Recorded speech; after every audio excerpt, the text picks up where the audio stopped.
30 years ago, I decided I wanted people to take me seriously, so I became a performance artist. And the first thing I did was to get really good publicity images. It was a show about pirates, and I didn't have any money at all, but I had an old dress of my great-grandmother, and I made a map of the Caribbean with a bag of Tate & Lyle sugar. And the show got booked in a lot of places mainly because of these images that I had. And I found that people use them.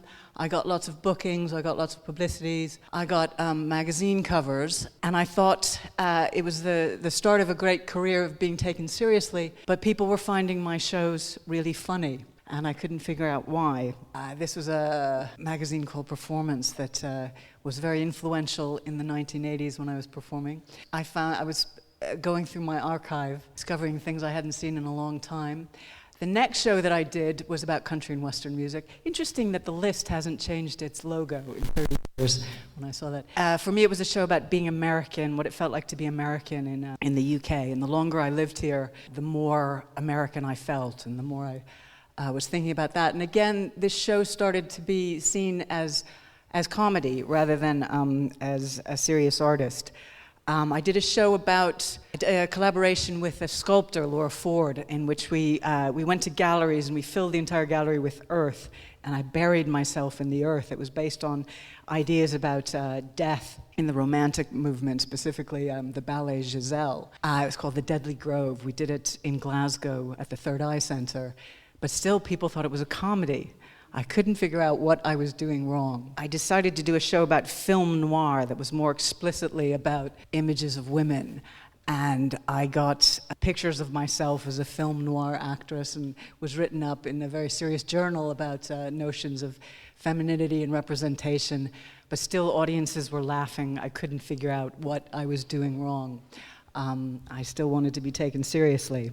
In the next performance I did, I had a cameraman on stage with me, following me around, and you had me in front of you, but you had a big image of my face streamed live through the camera, a little bit comparable to now, where the audience had to decide whether to look at me or whether to look at the image of me on the wall. And oddly, the image, because I was looking straight down the lens, the image of me was much more personable than the actress who was often had her back to you.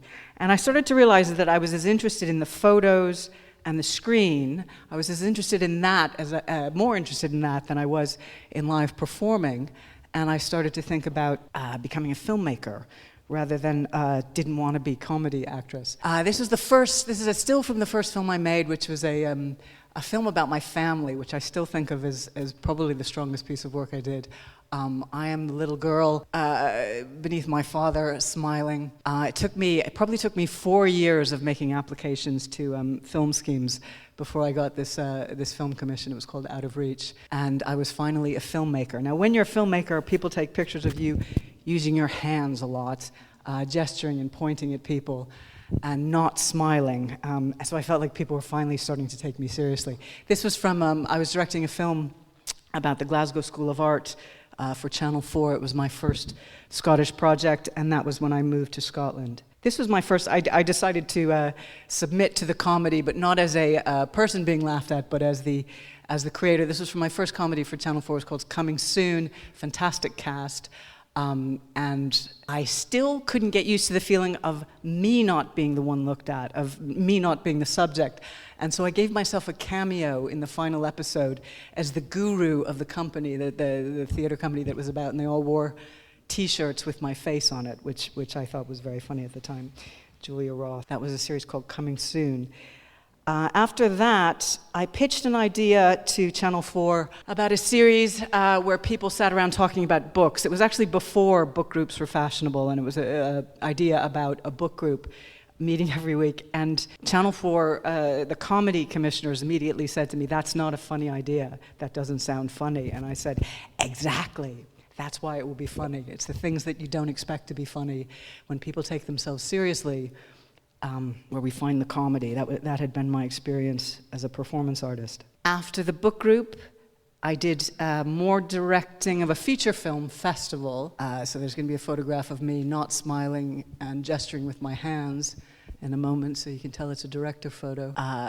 Festival was about the Edinburgh Festival, and maybe my kind of preoccupation with comedy. I had never felt comfortable being laughed at, and yet somehow finding myself in the world of comedy made me think about comedy.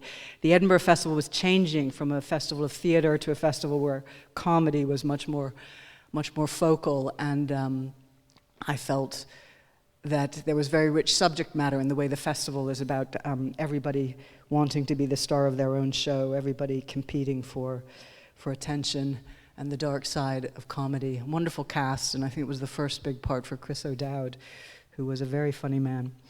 And since then, I've continued directing mainly in comedy, including pilots about, this is from a pilot about two Edinburgh architects working in the Newtown. It was called Newtown.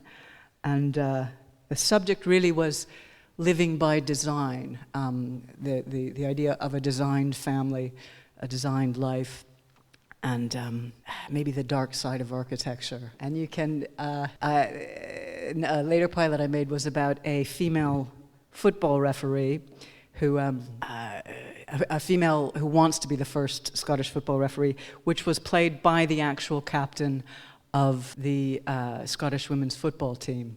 And as you can see in all of these photos of recent pilots, they're not smiling. And that's how you can tell that it's a comedy.